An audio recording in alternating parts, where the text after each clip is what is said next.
말씀은 신명기 30장 1절부터 11절까지 말씀입니다. 제가 가지고 있는 성경으로는 310페이지에 있습니다. 신명기 30장 1절부터 14절까지 말씀입니다.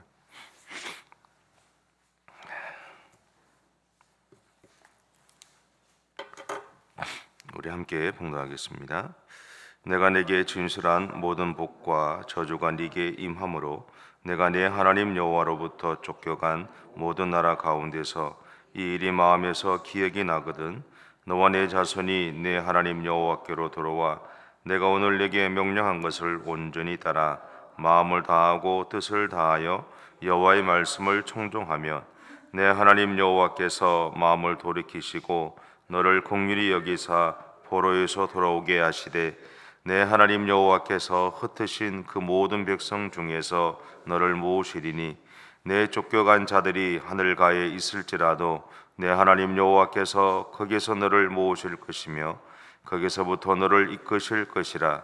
내 하나님 여호와께서 너를 내 조상들이 차지한 땅으로 돌아오게 하사 내게 다시 그것을 차지하게 하실 것이며 여호와께서 또 네게 선을 행하사 너를 내 조상들보다 더 번성하게 하실 것이며 내 하나님 여호와께서 내 마음과 내 자손의 마음에 할례를 베푸사 너로 마음을 다하며 뜻을 다하여 내 하나님 여호와를 사랑하게 하사 너로 생명을 얻게 하실 것이며 내 하나님 여호와께서 내 적군과 너를 미워하고 핍박하던 자에게 이 모든 저주를 내리게 하시리니 너는 돌아와 다시 여호와의 말씀을 청종하고 내가 오늘 네게 명령하는 그 모든 명령을 행할 것이라.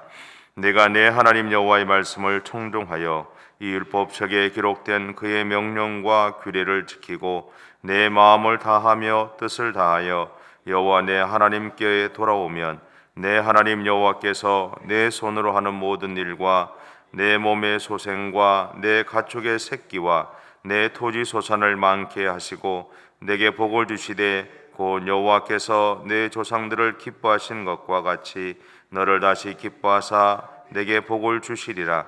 내가 오늘 내게 명령한 이 명령은 내게 어려운 것도 아니요 먼 것도 아니라 하늘에 있는 것이 아니니 내가 이르기를 누가 우리를 위하여 하늘에 올라가 그의 명령을 우리에게로 돌아 가지고 와서 우리에게 들려 행하게 하려 할 것이 아니요 이것이 바다 밖에 있는 것이 아니니 내가 이르기를 누가 우리를 위하여 바다를 건너가서 그의 명령을 우리에게로 가지고 와서 우리에게 들려 행하게 하려 할 것도 아니라 오직 그 말씀이 내게 매우 가까워서 내 입에 있으며 내 마음에 있은즉 내가 이를 행할 수 있느니라.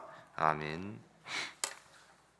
당자의 비유를 보면 한 가정의 둘째 아들로 태어나서 남부럽지 않게 살아가던 이제 한 청년이 자신의 인생을 살아가기로 이제 결정하죠. 그래서 아버지에게 자신에게 주실 유산분을 달라고 요청을 합니다. 그리고는 받은 유산을 가지고 이제 새로운 땅으로 가죠. 그는 그곳에 가면 자신에게 밝은 새로운 인생이 열릴 줄 알았습니다.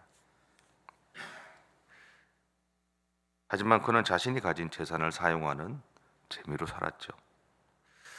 그러다가 어느 날 자신을 보니 아무것도 남아있지 않는 자신의 모습을 보게 되었다라는 거죠. 자신의 주변에도 아무도 없었고 그냥 혼자 있었습니다. 그 결과 먹을 것을 찾아 돼지 농장에 취직하기도 했고 돼지를 치면서 하루하루를 보내다가 이제 아버지가 생각나죠. 그래서 그는 다시 아버지의 집으로 이제 돌아옵니다. 그런데 아버지는 그 아들을 보자마자 그 아들에게서 나는 돼지 냄새나 그의 형편없는 모습들을 보았죠.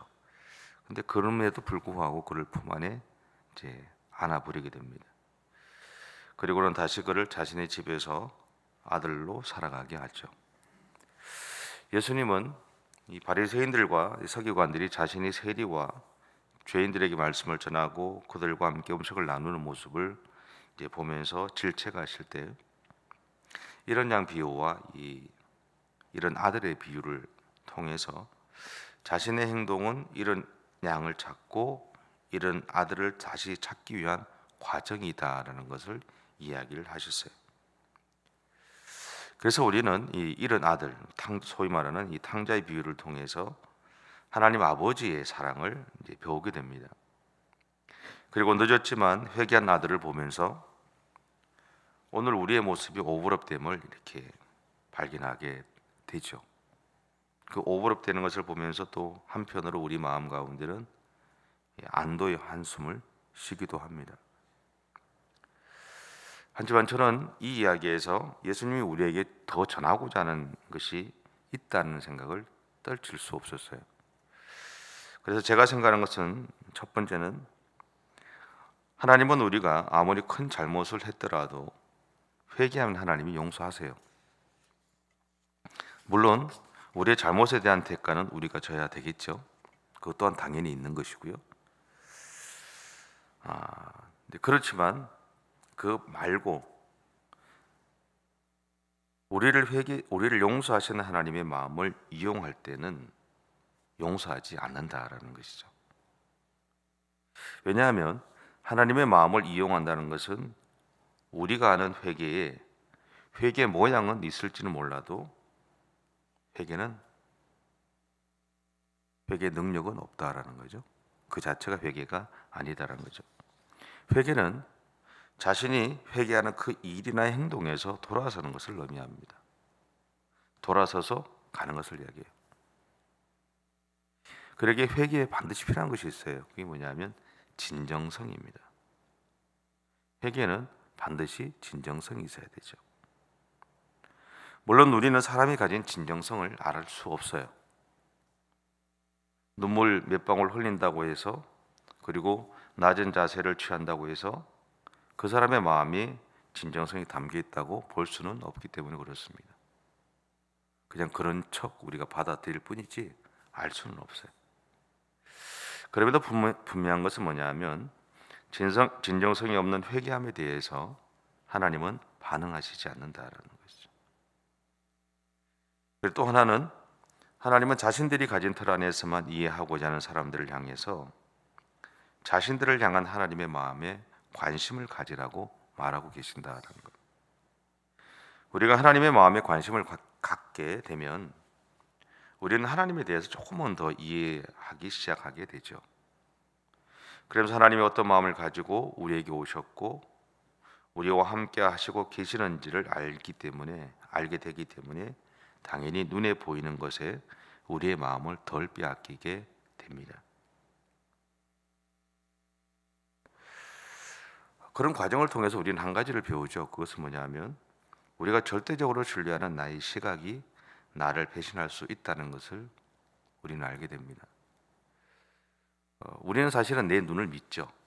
내 눈으로 봤으니까. 근데 인생을 살아가면서 보면 그렇지는 않더라고요. 왜냐하면 내 눈으로 봤던 그 일이 그 순간에는 내 눈에 맞지만, 내가 이해하는 것이 맞지만, 사실은 그 일이 일어나기 앞뒤 상황을 다 보면 사실은 그것만 있는 것은 아닌 경우가 많기 때문이라는 거죠. 사람과의 관계나 사람 관계도 보면 그런 일들로 인해서 오해함이 많이 생기게 되고요. 하나님과의 관계 속에서도 그런 일들로 인해서 오해함이 많이 생기는 것을 바라보게 됩니다. 그리고 세 번째는 이 돌아온 이 아들의 비유가 우리에게 분명히 알려주는 것은 노력하지 않고 얻은 재물은 쉽게 사라진다라는 것. 그럼에도 이런 재물이 한번 주어지면 계속해서 그런 재물이 주어지기를 바라는 마음이 우리에 생기게 되죠. 그 결과 계속해서 주지 않으면 화를 내게 되고요. 주면 당연한 것처럼 행동합니다.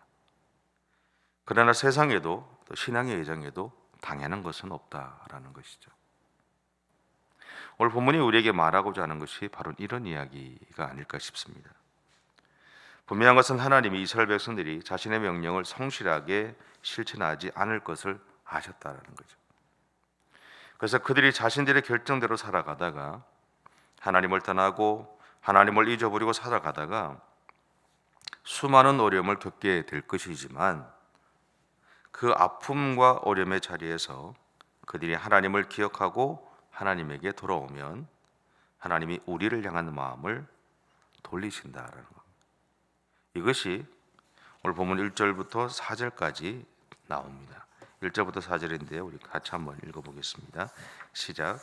내가 내게 진술한 모든 복과 저주가 내게 임함으로 내가 내 하나님 여호와로부터 쫓겨간 모든 나라 가운데서 이 일이 마음에서 기억나거든 너와 내 자손이 내 하나님 여호와께로 돌아와 내가 오늘 내게 명령한 것을 온전히 따라 마음을 다하고 뜻을 다하여 여호와의 말씀을 청종하면 내 하나님 여호와께서 마음을 돌이키시고 너를 긍휼히 여기사 포로에서 돌아오게 하시되 내 하나님 여호와께서 흩으신 그 모든 백성 중에서 너를 모으시리니 내 쫓겨간 자들이 하늘가에 있을지라도 내 하나님 여호와께서 거기서 너를 모을 것이며 거기서부터 너를 이끄실 것이라.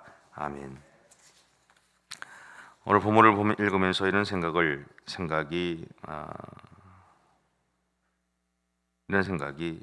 들었어요.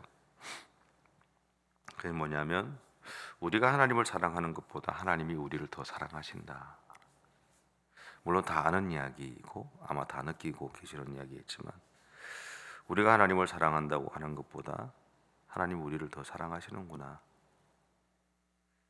그래서 어쩌면 우리는 수많은 어떤 실수를 반복함에도 불구하고 하나님 앞에 나아가는 것이고 하나님 앞에 우리의 마음을 드리는 것이고 또 끊임없이 하나님을 향한 마음들을 찾아가는 믿음의 여정을 가는 것이 아닐까라는 생각을 해보게 됩니다. 하나님은 하나님의 백성이라는 타이틀을 가지고 하나님의 다스리심을 받으며 살아가면서도 여전히 우리가 가지고 있는 욕망에 이끌리고 세상을 향한 마음을 포기하지 못하고 살아가고 있는 우리를 향해서 여전히 피할 길을 열어두시고 계신다라는 것이죠. 이것을 오늘 본문에서는 마음에서 기억나거든 여호와의 말씀을 청종하면이라고 표현했어요. 항상 피할 길을 준비해 두셨다라는 것이죠. 언제든지 다시 돌아오면 된다고. 자녀들이 아무리 실수를 해도 부모의 마음은 항상 열려 있죠. 언제든지 다시 돌아오면 된다고. 그렇죠? 그것이 하나님이 우리를 향한 마음이 아닐까 싶습니다. 오늘도 하나님은 우리를 사랑하시고요. 우리를 향해서 언제나 마음을 열어두고 계시고 우리가 그분 앞에 우리의 마음을 내어놓고 그렇게 믿음의 삶을 살아가기를 원하고 계신다는 사실들을 꼭 기억하시고 오늘도 여러분과 함께 하시고 여러분의 인생을 이끌어 가시는 그 하나님과 함께 그렇게 믿음의 길을 달려가는 저와 여러분의 삶이 되시기 바랍니다. 기도하겠습니다. 사랑의 주님 감사합니다. 우리를 사랑해 주셔서 감사하고 우리의 모든 삶의 현장 가운데 함께 하셔서 우리가 하나님의 사람으로 살아갈 수 있도록 은혜를 주신 하나님 감사하고 감사합니다. 그럼에도 불구하고 여전히 실수가 많고 여전히 하나님 내 욕심대로 살아가는 우리들의 모습이지만 그럼에도 불구하고 여전히 우리를 사랑해 주시고 여전히 우리를 품어주시고 여전히 우리와 함께 해주셔서 감사합니다. 오늘도 그 하나님을 의지하고 그 하나님을 붙잡으며 그렇게 믿음의 길을 달려갈 수 있는 우리 모두의 생애가 되어지게 하시고 그 모든 과정들을 통해서 나를 사랑하시는 그 하나님의 사랑을 더욱더 깊이 있게 느끼고 발견하며 힘들고 어려운 일들이 산적해 있는 오늘 하루의 삶이겠지만 그 삶들 속에서 우리와 함께 역사해 주시는 그리고 동행해 주신 하나님을 온전히 누리며 살아가는 우리 모든 성도들의 생애가 되어줄 수 있도록 하나님 인도해 주시옵소서. 감사드리며 예수님의 이름으로 기도드립니다. 아멘. 하늘에 계신 우리 아버지, 아버지의 이름을 거룩하게 하시며 아버지의 나라가 오게 하시며 아버지의 뜻이 하늘에서와 같이 땅에서도 이루어지게 하소서. 오늘 우리에게 일용할 양식을 주시고 우리가 우리에게 잘못한 사람을 용서하여 준 것 같이 우리의 죄를 용서하여 주시고 우리를 시험에 빠지지 않게 하시고 악에서 구하소서. 나라와 권능과 영광이 영원히 아버지의 것입니다. 아멘.